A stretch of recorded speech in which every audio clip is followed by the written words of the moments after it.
My name's Hazem Gaber, and today we're going to look at the objects in general. So, there's two kinds of uh, programming methods.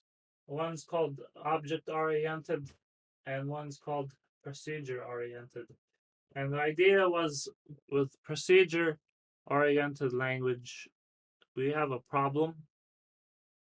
So, we break our problem into smaller problems and we create a function for every smaller problem, and then um, we add some data. So if we're thinking about writing a simple application that, let's say I want to know the average temperature.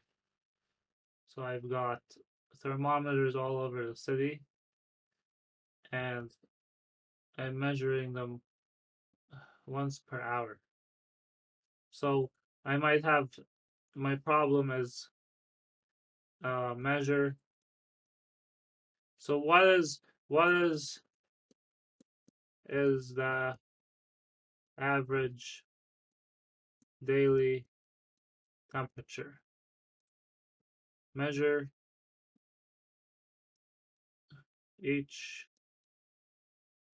temperature hourly, and then find app temperature for each thermometer, and then find av temperature. So I might create a function that measures the temperature of a thermometer each hour.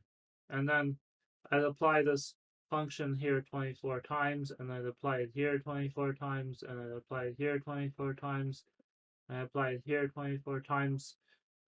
And we'd store the data in an array. And then we create another function for the average temperature, and we'd plug our array in, and we'd get our answer. But then some people decided, let's try to obfuscate the logic behind our programming, and so came out with object-oriented programming. An idea behind the object-oriented programming is we create these little things called objects, and an object has properties, and then we can interact with the object. So it starts with what we, and this is going to make sense in a couple of minutes, but the framework for an object is called a class. And so a class is a template for an object, and then we use the class to generate more objects. So we create an idea for what an object looks like through the class, and then we use the class to generate as many objects as we need. We give every object its own name. So I might have let me backtrack here. If I was creating a database, say, of vehicles, I might create a class and call it uh, vehicles, and I would give it the properties. What are properties that are common to all the vehicles? The VIN number, license plate, cost, color, number of wheels, And then I could create a subclass of the vehicle class. I could create multiple subclasses. So I could create, car, truck, motorcycle, trailer, RV, um, minivan, SUV, and I could give each of these its own properties. So what are properties that a car has? You know, heated seats, trunk. So a motorcycle doesn't have a trunk, for example. RV has its own properties. So we could say, what are properties an RV has? Number of beds, for example. Now, when I want to generate a new object, let's say I bought, I don't know, 2020 BMW 7 Series. There's a car. So I use the car to generate this object, and this car comes with default properties.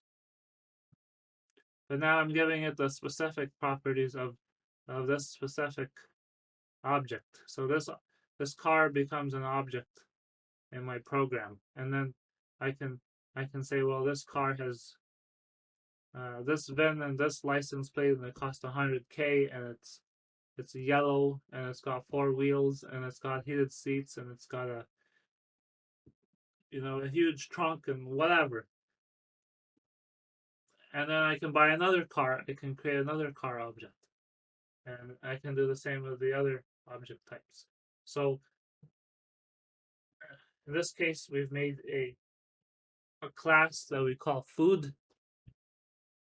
So this is PHP, and it doesn't have to be PHP. You can use a lot of languages.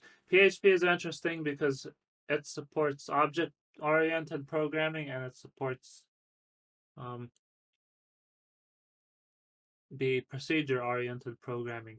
And you can see sometimes the same function in PHP has both methods available. So we've created a class called food, and it's given a public variable called name and another one called color.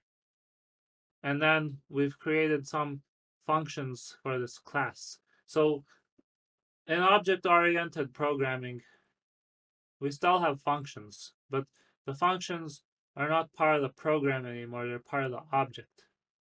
So every object can do certain things. So a car can drive. We don't create a function for our application that says drive. We create a function for our car that says drive, and then when we tell the car to drive, then the car executes a function rather than telling our program drive. So in this case, our function says we've got a function that gives our object a name. We've got a function that retrieves a name. We've got a function that gives our object a color, and we've got a function that uh, sets or retrieves the color. So we've created a new object called caret, and we did that by uh, setting the variable caret and telling PHP that we're creating a new object using the food class.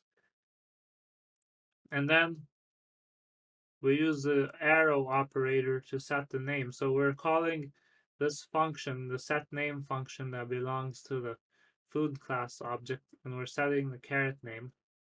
And then we're setting the orange color. Again, we're calling the function within the object to set the color. Now later, if I want to get the name of the caret object, I just call the getName function. So I This results in the answer carrot, and this results in the answer orange. And I could later go back and change the name of the carrot or change the color. What I can't do, however, is add new functions or um, add new properties. I'd have to go back and change the class, and then this will apply to all the objects created by the class. So these objects are created when the program is running, and they stay until you shut the program down. Any questions? Please leave a comment.